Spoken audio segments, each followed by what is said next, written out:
I saw a tweet where this person said, here are my top 10 AI for biology tools right now. And then there were 3 honorable mentions. And I had only heard of the 13 things listed. I had only heard of one, which was in the honorable mentions, and that was Evo. And I was like, oh man, I got a lot of catching up to do.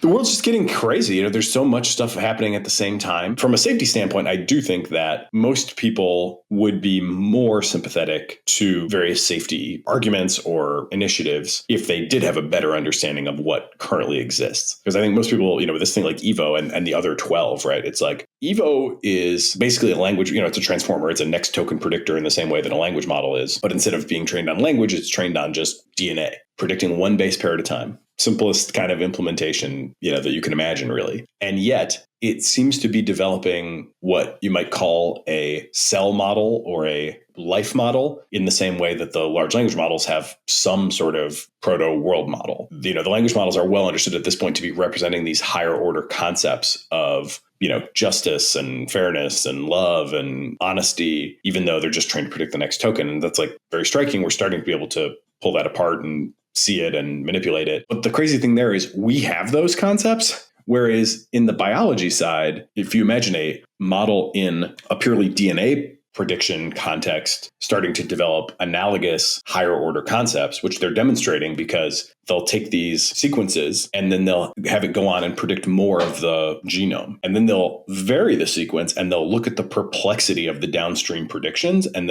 they use that as a proxy for how important was that region that we modified. Because if they can modify a region and perplexity remains low, then they're like, okay, that change didn't matter that much. The model still feels like it knows what's going on in some sense. Whereas if they make a change and downstream perplexity becomes high, then they're like, oh, I guess now we're kind of out of distribution. And they actually use this for gene essentiality scoring, which is to say, like, that gene that they're modifying, how important is it? If the downstream predictions unravel with high perplexity based on a change, then they infer that must be really important because having made that change, now the model's like, I don't know what to do. You're feeding me weird stuff. And I can't be confident of anything that comes later. So there's clearly this like higher order understanding starting to happen. Almost immediately going to be superhuman.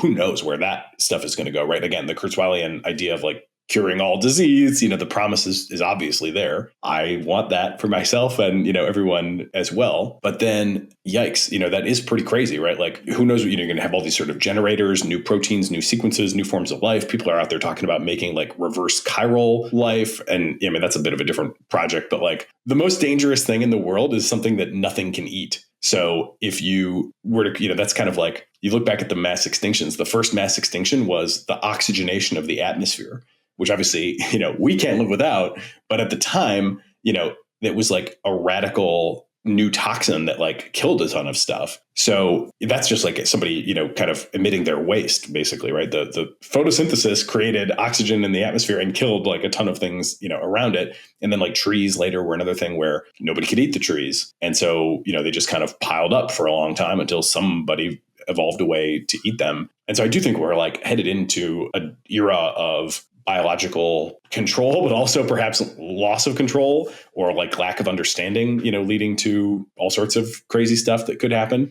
I think people have no idea that that's happening. I didn't have much of an idea of how far that has already gone. And I still have a ton left to learn, but with one deep dive, I at least have an appreciation for just how much progress has been made. Most biologists are not even in the loop. The person that I had on the podcast to talk about this with was like, all these tools have come online in the last 18 months or 2 years. They're all like not super accessible, right? They're all these kind of, many have been open sourced, but the biologists aren't used to working with transformers and, they're not like in collab notebooks, like machine learning people are. They're not typically like, coding in Python a lot. So there's just like a bunch of barriers that sort of are not major conceptual barriers, but just the sort of diffusion of the technology, even, this biospecific technology to biologists, like hasn't happened yet. And so I infer from all of that like, if we can better understand what currently exists, if we can like scout that out effectively and paint an accurate picture of what has already been developed, I do think most people would be like, hey, can we absorb this technology into,